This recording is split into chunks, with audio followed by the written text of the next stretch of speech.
নমস্কার বন্ধুরা, আশা করি সবাই ভালো আছেন। চলে এসেছি একটা নতুন ভিডিও নিয়ে। আজকে দেখাবো একটু চিড়ের পোলাও।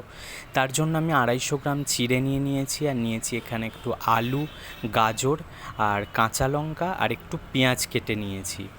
এরপর আমি চিড়েটা একটু ভালো করে জলে ধুয়ে নেব, কারণ আমি এখানে মোটা চিড়েটা নিয়েছি। মোটা চিড়েটা নিলে পোলাওটা করতে ভালো হয়, আর একদম পাতলা চিড়ে হলে সেটা ভিজিয়ে খাওয়াতেই কাজে লাগে, কারণ ওটা করতে গেলে বেশি ঘেঁটে যায়। তা এখানে অনেক ওই ধানের খোসা টোসা থাকে, তা সেই কারণে এটা ভালো করে ধুয়ে নেবেন আগে চিড়েটা ধুয়ে নেওয়ার পরে আমি চিড়ের গায়ে একটু সপসপে জল রেখেছি সামান্য, কারণ মোটা চিড়েটা একদম জলটা ভালো করে ঝরিয়ে পোলাও করলে ভেতরটা শক্ত শক্ত থেকে যায়। এটা কিন্তু একদম সুন্দর চিড়েটা জলটা সোফ করে নরম হয়ে যাবে, খুব নরমও হবে না। এরপর কড়াইয়ে দিয়ে দিলাম পরিমাণ মতো সর্ষের তেল, শুকনো লঙ্কা ফোড়ন আর গোটা কালো সর্ষে, আর একটু আমার কাছে শুকনো কারি পাতা ছিল, আমি সেটা ফোড়ন দিয়ে দিলাম। ফোড়ন দিয়ে আমি প্রথমেই গাজর আর আলুটা ভালো করে ধুয়ে নিয়ে কড়াইয়ে দিয়ে দেবো, কারণ এটা একটু সেদ্ধ হতে সময় লাগবে। তাই এটা এবার তেলে দিয়ে ভালো করে ফোড়নের সাথে মিশিয়ে ভেজে নেব। একটু ঢাকা দিয়ে দিয়ে ভেজে নেবেন, যাতে করে নরম হয় ভালো মতো। আমার মোটামুটি এটা একটু ভাজা হয়ে এসছে, আমি আরও একটু ভাজবো ঢাকা দিয়ে, একটু মাঝে মাঝে তুলে দেখে নেবেন। এবার আমার মোটামুটি এটা ভাজা হয়ে গেছে, আমি ঢাকা খুলে বুঝতেই পাচ্ছেন যে একটুখানি নরম হয়ে এসছে। আমি এখানে বেশ কিছু কাঁচা লঙ্কা দিয়ে দেবো, 3-4টে।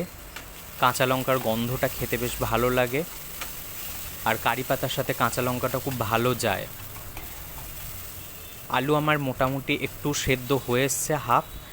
এরপর আমি পেঁয়াজটা দিয়ে দেবো। পেঁয়াজটা আমি প্রথমে দিলাম না, একটু মাঝে দিচ্ছি, আলুটা একটু সেদ্ধ হয়ে যাওয়ার পরে। তার কারণ পেঁয়াজটা যদি একটুখানি অর্ধেক ভাজা হয়, পুরোপুরি না ভাজা হয়, তাহলে একটু বেশ কচকচে থাকলে, মানে ক্রাঞ্চি থাকলে, আর ভেতরটা একটু বেশ মিষ্টি মিষ্টি থাকে, পোলাওয়ে খেতে ভালো লাগে। এরপর আমি মাঝে একটুখানি সবজিগুলোকে সাইড করে তেল দিয়ে আমি আধ ঘন্টা মতো একটু কাঁচা বাদাম জলে ভিজিয়ে রেখেছিলাম। এই কাঁচা বাদামটা আমি এর মধ্যে দিয়ে দিচ্ছি, দিয়ে একটু সামান্য ওটা ভেজে নিয়ে মাঝে সবজির সাথে মিশিয়ে দেবো। খুব বেশি ভাজার এটা প্রয়োজন নেই, তাহলে কিন্তু গাগুলো একদম শক্ত শক্ত হয়ে যাবে। আর কাঁচা বাদামটা আমি আধা ঘন্টা জলে ভিজিয়ে রেখেছি, কারণ তাহলে গাগুলো একটুখানি নরম হলে সামান্য এটা ভাজতে ভাজতে ব্যালেন্স হয়ে যাবে, সে একদম শুকিয়ে যাবে না। না হলে তেলে কিন্তু ডাইরেক্ট কাঁচা বাদাম দিয়ে ভাজলে শুকনো শুকনো হয়ে যায় খুব। এরপর দিয়ে দিচ্ছি পরিমাণ মতো একটু সামান্য হলুদ আর স্বাদ মতো নুন দিয়ে ভালো করে এটা আমি ভেজে নিচ্ছি। ভেজে নিয়ে আমি পুরোটা ভালো করে মিশিয়ে নেব। আমার সবজি মোটামুটি প্রায় সেদ্ধ হয়ে এসছে, তাও আমি একটুখানি এটা স্ট্যান্ডিং টাইম ঢাকা দিয়ে দেব। ঢাকা দিয়ে আরেকটুখানি ভালো করে সেদ্ধ করে নিয়ে এটা আলুটা যখন মোটামুটি পুরো সেদ্ধ হয়ে যাবে, কারণ চিড়েটা দেওয়ার পরে কিন্তু খুব বেশিক্ষণ আর এটা নাড়ানো যাবে না, বা বেশি তখন আর আলুটা সেদ্ধর জন্য রাখলে হবে না, না হলে কিন্তু চিড়েটা বেশি নরম হয়ে ঘেঁটে দলা পাকিয়ে যাবে। আমার এটা ভাজা হয়ে গেছে। চিড়েটা আমি ভিজিয়ে রেখেছিলাম, যেটা দেখে বুঝতেই পাচ্ছেন বেশ সুন্দর ঝুরঝুরে হয়ে গেছে। আমি পুরোটা দিচ্ছি না, সামান্য একটুখানি রাখছি, যদি আমার প্রয়োজন লাগে আমি শেষে এটা দিয়ে দেবো। এরপর এটা ভালো করে মিশিয়ে নেব। মিশিয়ে নিয়ে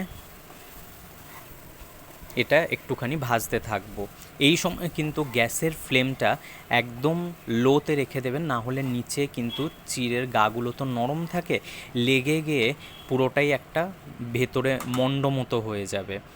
আমি চিড়েটা বাকিটা দিয়েই দিলাম, এটা প্রয়োজন লেগেছে বলে। আমার কাছে একটু পেরি পেরি মিক্সড মশলা ছিল, আমি ওটাও একটু দিয়ে দিচ্ছি, তাহলে বেশ একটু চটপটা খেতে লাগবে, ভালোই লাগবে। এটা আপনারা স্কিপ করতেও পারেন, দিতেও পারেন। আর দিচ্ছি একটু বেশি পরিমাণ চিনি, তার কারণ পোলাও যেহেতু খেতে একটু মিষ্টি মিষ্টি ভালোই লাগে, চিড়ের পোলাও আমরা সকলেই খুব পছন্দ করি, খেতে ভালোবাসি। অবশ্যই এইভাবে একবার বানিয়ে দেখবেন, খেতে খুবই ভালো হয়। কারি পাতাটা আমার কাছে এটা শুকনো করা ছিল তাই দিলাম। অবশ্যই আপনারা যদি বাজারে একদম কাঁচা কারি পাতা পান সেটা দিতে পারেন, তাহলে স্মেলটা আরও ভালো আসে। আমি চিনিটা যেহেতু দিয়েছিলাম একটু স্ট্যান্ডিং টাইম এটা ঢাকা দিয়ে রাখলাম। বুঝতেই পারছেন পোলাওটা একদম হয়ে গেছে, কারণ চিনিটা একটু গলে যাবে, তার জন্যই স্ট্যান্ডিং টাইম 2 মিনিট একটু ঢাকা দিয়ে রাখা। আমি এটা বলে সার্ভ করে দিয়েছি। অবশ্যই এভাবে বানিয়ে দেখবেন, খুব ভালো খেতে হয়। ব্রেকফাস্ট বা টিফিনে তো সবাই মিলে খাওয়াই যায়, বাচ্চারাও খুব সুন্দর একটা হেলদি এটা খাবার দিতে পারেন। এইভাবে বানিয়ে অবশ্যই দেখবেন। ভিডিওগুলো ভালো লাগলে লাইক কমেন্ট শেয়ার করবেন। ধন্যবাদ।